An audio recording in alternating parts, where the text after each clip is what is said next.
News 4 at 6 begins with breaking news. And that breaking news, President Trump has just renewed his threat to take over the district. Good evening, everybody, and welcome into News 4 at 6. I'm Jim Hantley. And I'm An Yang. We're reaching out to all of our sources and digging for more information. But all this began about 90 minutes ago with a lengthy social media post. It reads in part, crime in Washington, D.C. is totally out of control. Local youths and gang members, some only 14, 15, and 16 years old, are randomly attacking, mugging, maiming, and shooting innocent citizens at the same time knowing that they will be almost immediately released. He continues, the law in D.C. must be changed to prosecute these minors as adults and lock them up for a long time, starting at age 14. The most recent victim was beaten mercilessly by local thugs, end quote. The president adds, if D.C. doesn't get its act together and quickly, we will have no choice but to take federal control of the city and run this city how it should be run and put criminals on notice that they're not going to get away with it anymore. His message concludes, if this continues, I'm going to exert my powers and federalize this city. Make America great again. Soon after posting the message, the president had this to say at the White House. By the way, I have to say that somebody from DOGE was very badly hurt last night. You saw that.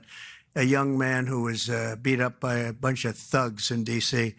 And either they're going to straighten their act out in terms of government and in terms of protection, or we're going to have to federalize and run it the way it's supposed to be run. So this news sent shockwaves across the district. Yeah, the News 4 I-Team's Ted Oberg has been looking into this. Ted, you've got some new information since last we spoke. Yeah, Jim, and on a lot of stuff to unpack here. Let's start with the president's Truth Social post. He says crime in D.C. is totally out of control. Statistics from MPD, D.C. police say violent crime here in the district this year down 26%. He said minors know that nothing will happen to them. Also, sort of questionable, 85% of juveniles accused of a crime last year were prosecuted by the D.C. Attorney General's office. What we know about this incident the president was talking about, a DOGE staffer who Elon Musk, according to a post he said put on X just a short time ago, said was trying to defend a woman from who was being assaulted by a group of about a dozen young men. A DOGE team member saw what was happening, ran to defend her, and there you see is the picture of what Elon Musk and President Trump allege happened to that young man. We know this is about 3 o'clock in the morning on Sunday, just a couple days ago. D.C. Fire did go out there. They did not transport that young man with any injuries that needed to be treated at a hospital. Elon Musk saying he had symptoms of a concussion, but again, not taken to the hospital. According to sources familiar, we know that two juveniles from Maryland have been placed in custody of the D.C. Department of Youth Rehabilitation Services for assault and attempted carjacking charges. Again, two juvenile suspects now in the custody of D.C. authorities. And the case will be handled not by Jeanine Pirro, the U.S. Attorney for D.C., but by the D.C. Attorney General Brian Schwab, who sent us a statement a short time ago, which partly says no one who lives, works, or visits D.C. should experience this. It's horrific and disturbing. When MPD brings us cases with sufficient evidence of juveniles who have broken the law and hurt people, we will prosecute them and ensure they face consequences for their actions. Statistics put up by their office sort of prove that most recently. One other note, Jeanine Pirro was recently, just a couple minutes ago, at a National Night Out event for D.C. police, and she told the crowd there, which, by the way, had heckled her previous to this, that crime is going down in D.C. thanks to parents, the community, and D.C. police. Somewhat of a conflicting message to what the president put out there on Truth Social. Indeed. For sure. I know it's just breaking, Ted, but any word from anyone in the city about this latest threat from the president? Yeah, aside from what we heard from the D.C. Attorney General Brian Schwab's office, no. We have not heard. We have calls out, obviously, to everyone involved, including the mayor's office. We've not heard back. And you had mentioned at 5 o'clock that juveniles can be charged as adults in some cases in D.C. The president called for that in his Truth Social message, as young as 14, so that they receive longer prison terms. Something like carjacking, something like assault, would a teenager, do we know, be charged as an adult in most cases or not?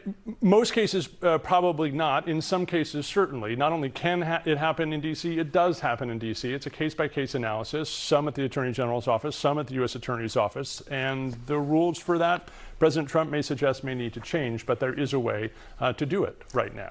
The laws do not need to be changed to do it. It can be done here, and it is. And meanwhile, Ted, there's also news today involving the D.C. agency responsible for housing teens who do get in trouble, the Department of Youth Rehabilitation Services. What can you tell us about that? Yeah, and ironically, that's the agency that is right now housing the 2 juveniles who are accused in this incident. But today we learned of a new lawsuit filed by an attorney representing a young woman who says she was repeatedly sexually abused at that D.C. juvenile facility. We spoke to her lawyer, who wants to talk with families who have similar allegations and concerns. Look, as with many of these crimes, there are some graphic details in this report. In July, a D.C. jury convicted a former guard at D.C.'s juvenile jail of repeatedly sexually abusing a 17-year-old girl in the custody of D.C.'s Department of Youth Rehabilitation Services. The jury convicted Kelvin Powell of assaults that stretched for months in late 2021 and early 22 while she was a resident at D.C.'s Youth Services Center. It is clear by the fact that this happened over and over and over again that nobody was watching. Today, D.C. Attorney Paige White announced she is suing the department on behalf of the now 20-year-old woman. What is it you believe D.C. owes those kids and their families? Safety, a basic level of safety, being able to say that when your child is here, they will not have their face broken. They will not be sexually assaulted and raped by guards who are tasked with protecting them. In the lawsuit, White alleges DYRS didn't monitor surveillance video that would have shown Powell, the guard, allegedly going in and out of the girl's cell and taking the girl off the unit, moves the suit alleges are outside DYRS policy but weren't caught. The suit also alleges Powell had a history of sexual abuse at DYRS. We asked DYRS about those specific allegations and others in the lawsuit. In a statement, the agency said, "It takes the safety of every youth in our care seriously and holds all employees accountable to the highest standards of conduct." They expressed confidence in the judicial process but said nothing about the specific questions we asked. Powell's attorney declined any comment to the I-Team. The announcement of the suit comes just weeks after the I-Team spoke with mothers of 2 other young people who were both allegedly assaulted at DYRS's Youth Services Center by other residents. Their job is to protect my child, treat him humanely, and they failed at both of those things. Kaya Covington says her son's nose was broken and eye socket damaged in a fight inside YSC. Felicia Cooper says her daughter, who is transgender and was being housed in the boys' unit, had her jaw broken in a fight at the facility as well. I'm worried about her being victimized again. Paige White now represents Felicia and her family as they consider a possible lawsuit against DYRS as well. I believe that we will find many, many more.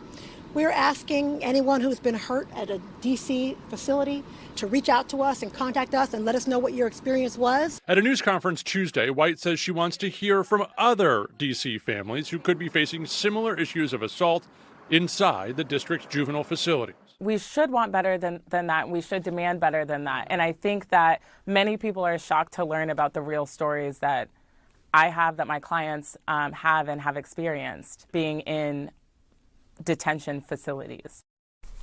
In the statement we got this afternoon, DYRS did tell us they remain committed to accountability, transparency, and the well-being of young people entrusted to our care. It is worth noting, the agency that wanted to make sure we told you that they're committed to transparency and accountability has turned down repeated interview requests over the last several weeks from the I-Team to speak with their director.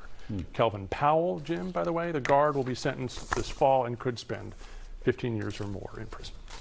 Ted, there is a lot for DYRS to respond to. What is the agency telling you now about the allegations and how they're making changes? Yeah, we wish they would tell us a lot more, not a whole lot. Today's statement didn't address questions. We asked about Kelvin Powell's history. We told you that. They didn't address questions about the assaults we covered weeks ago, and they have not answered a repeated question about any employees who are disciplined or retrained or reassigned following those assaults, and what families who believe their kids have been abused inside the Youth Services Center should do.